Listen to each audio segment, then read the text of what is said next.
guys, welcome back to the channel. Just out walking today along the canal, which is about 20 minutes from where we live. This part of the canal sort of comes down into this river here, the river Blave, and then goes all the way down and then links up with another bit of canal. Now I'll give you a little history lesson. This canal is the Nantes-Brest canal. I think it's about 400 kilometers long, going all the way from Nantes obviously up to Brest in the northwest part of France in the Finistère region. I think it's got about 236 locks. So yeah, it's quite an amazing piece of engineering. Built probably a bit before Napoleon. Yeah, lots of history to this little part of France.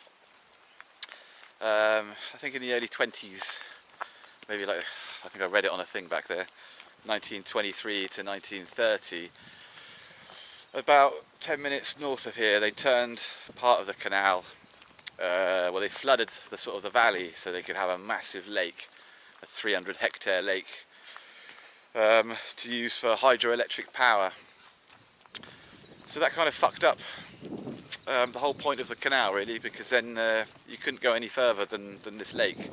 So, you know, it meant that people couldn't actually go from Nantes to Brest anymore, which was pretty stupid. But that was social progress back in the day, which is a shame because it killed all of the business that happened along this 400 kilometre stretch of waterway. Back in the day it was teeming with canal boats, and there would have been, you know, a lot of other sort of businesses as well, restaurants, cafes and bars all the way along it, where all the locks were. So that's a shame, but it's kind of like the way that the world goes in general, really. I mean, if you take the modern world we live in now, they've sort of fucked it all up, and they keep making everything worse.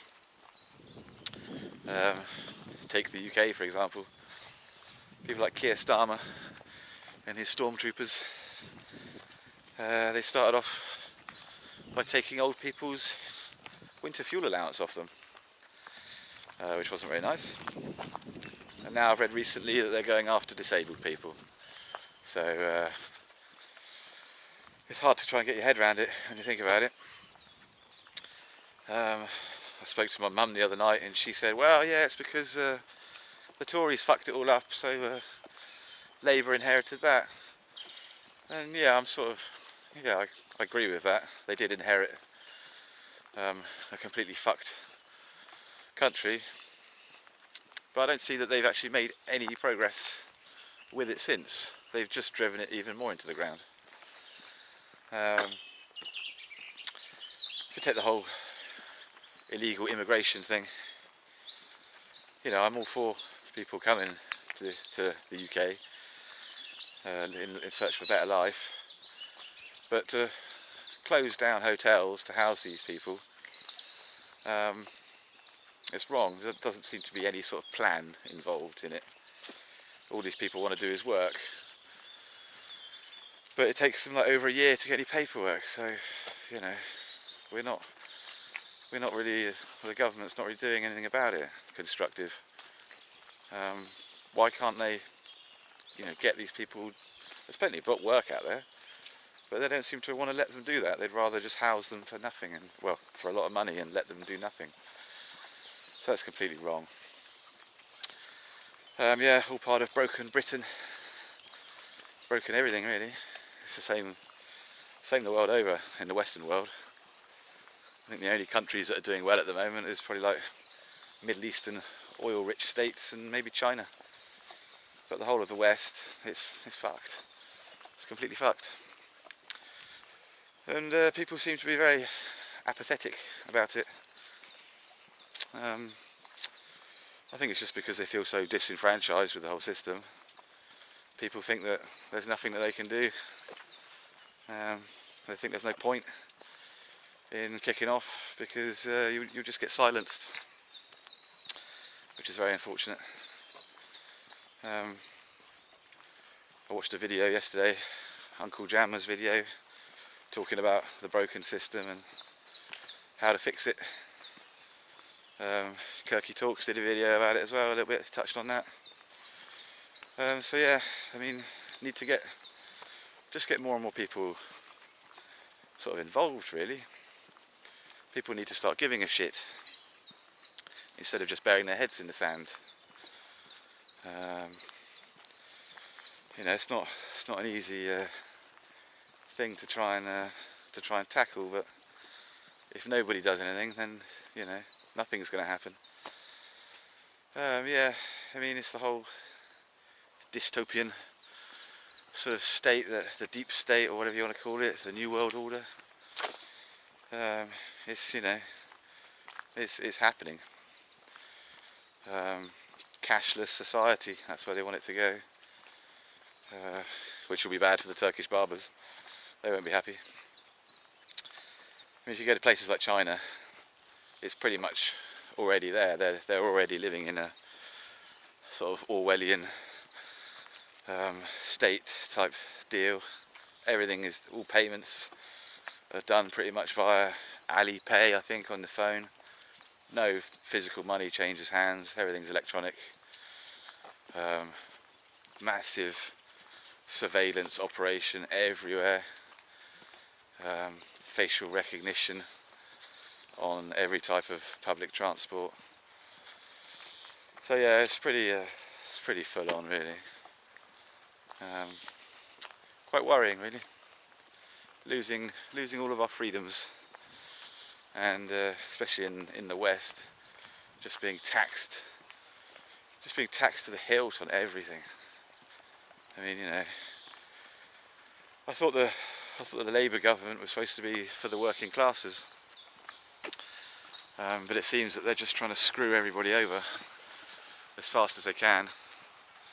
Trying to put everybody on the streets at the moment, starting with the old people, then the disabled, and then, you know, working class are just taking a massive beating as well. Yeah, they're just kicking the shit out of everybody. But what will probably happen is they'll fuck it up more than it already is, and then the Tories will get back in, and then they'll just carry on doing the same thing. So yeah, I think the only solution is to probably leave the country if you live in England. Start looking into doing something else, because the depressing way that it's going, the direction of it, you know, people are sort of debating, you know, should I go or should I stay and fight?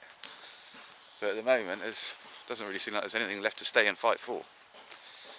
That's just my take on it. I suppose I've got a bit of an outside perspective because I've lived in it, and now, you know, I've moved away. So, but France is going in the same direction, just maybe not at the same speed. But it'll get there. It'll end up as shit as the UK at some point. It's just a question of when. So yeah, you know, feel free to send me your opinions on the comments. I'd love to know what you think about it. I mean, I haven't got the answers. I wish I did, but I'm not really sure if there are any answers. I mean, it all seems to be so engineered with all the fakery, the lies, the crap. It's just there to sort of, it seems like it, you know, it's on purpose, just to try and confuse everybody.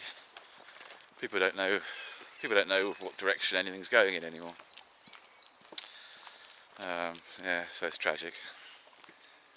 Yeah, so I'll crack on with my walk. I mean, that's why I like coming to these sorts of places. You know, a bit of history. Here you go. Here's a photo of what it used to be like. So yeah, it's completely changed. You've still got some nice old buildings that you can check out along the way, in various states of disrepair and things like that. I mean, these buildings are so old, absolutely mental. But bit by bit, people are moving into back into these areas to try and escape the sort of crap life that people have in the cities. So there is a bit of a regeneration going on, which is good. It's always good to see. It's always a shame to see these old buildings fall into rack and ruin, but it gives me a little bit of hope when you see people taking them on and doing them up, which is nice. I mean, they've been doing a little bit of work to the canal lately, because quite a lot of the locks fell into complete disrepair.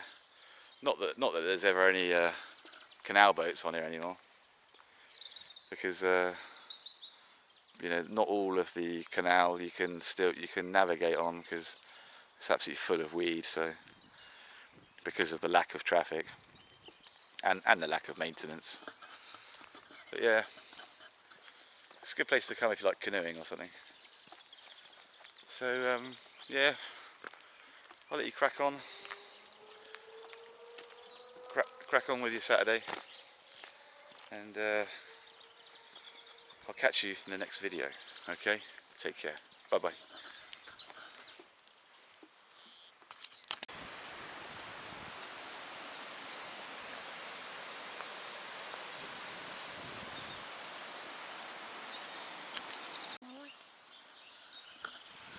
I forgot the marche.